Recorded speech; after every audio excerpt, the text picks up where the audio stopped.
This is the Brown County Library, but today, locals aren't sharing books. They're sharing vegetables, flowers, and fruits, because today marks the Brown County Seed Library launch, where anyone can come in to learn more about gardening, swap seeds, and get their plants ready for the spring season. Let's take a look at what's going on inside. What is the Brown County Seed Library? Yeah, so the seed library, the focus is to just provide free seeds that are well suited to grow in northeastern Wisconsin. So anyone, any gardeners in Green Bay who have like specific needs for their gardens, say you want to grow tomatoes, or maybe you're looking for some more pollinators, we try to meet, both edible and pollinator needs for the Green Bay area. Yes, we've refilled our curated collection. So we, I believe, had about 17,000 envelopes packed for today in anticipation. And I'm very excited to do inventory and see how many we were able to give away. The seed swap, is seeds that we haven't repackaged at all. So they're seeds that were either grown locally and people donated themselves, or seeds that were donated from purchased seeds that someone didn't want or need anymore. One of the big donations we got was from the botanical gardens. We got a lot of All-America selection winners here in the seed swap, and we don't count how many seeds go out of this room, but we've definitely sent a lot out of here today as well. Well, a lot of people come in and they're like, hey, I want to try to grow this and grow this. And one of the nice things about something like this is you're able to take, instead of buying a seed packet with one variety that has 25 seeds in it, you can get 3 different kinds of plants with just a few seeds each and try them out and see what you like best. We have a couple new varieties of seeds that we're bringing in. One of them is a peperoncini. One of them is a golden zucchini, which is a yellow squash. And then the last seed that we're bringing in is switchgrass, a native grass that's good for fiber, so animal bedding. It's also really good for like small mammal habitat in your yard. So we're trying to bring in different seeds that are going to grow well here in this area and either be really good for like your home. I think it's very important to have locally grown seeds when possible, because seeds that are grown locally have a tendency to do better than the next generation in our environment, with our local microbes in the soil, with our microclimates that we have here.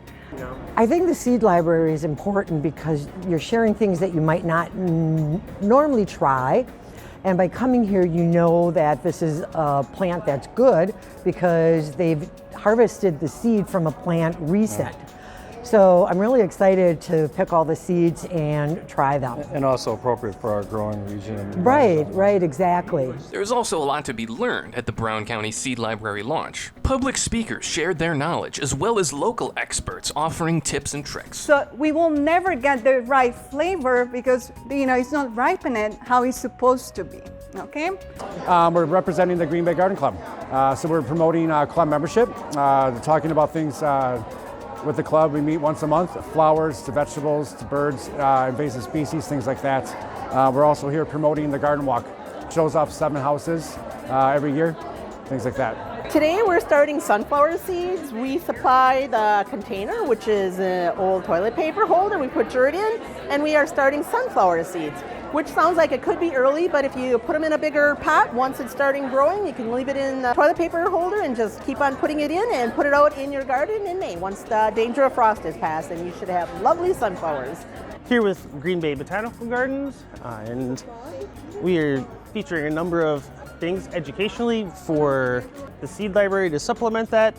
There's some microscopes with slides to see different types of seeds under a microscope. A little bit more technical information as far as books go, different examples of seeds that are either from different plants or transported different ways, whether that be by wind or by animal. I became involved with the Botanical Garden as part of the University of Wisconsin Green Bay's Community Impact Internship Program.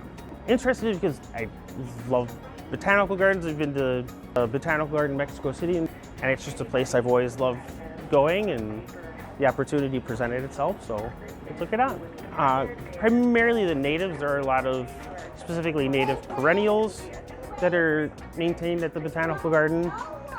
And so there's a lot there, and especially not as many people growing those necessarily in the community. The bigger draw is a little bit more for the vegetables as far as the seed saving. And because of the space that it just requires to grow those types of native perennial prairie plants, the Botanical Gardens is happy to help supplement the supply.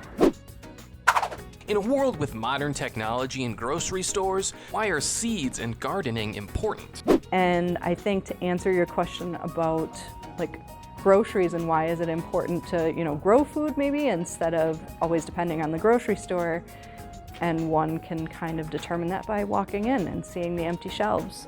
We know that when we are dependent on systems that are so much larger than ourselves, and there's so many different aspects to those systems, just one part of that system falling apart can really have a ripple effect down the line.